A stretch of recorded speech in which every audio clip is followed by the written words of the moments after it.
நிலமடந்தை கெழிலொழுகும்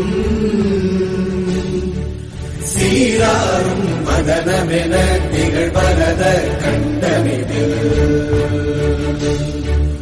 எக்கணமும் அதில் சிறந்த திராவிடனல் திருநாடும் தக்க சிறு திரை நுதலும் தரித்தனரும் திலகமுமே அத்திலக வாசனை போல் அனைத்துலகும் இன்பமுற எத்திசையும் புகழ் மணக்க இருந்த பெரும் தமிழனங்கே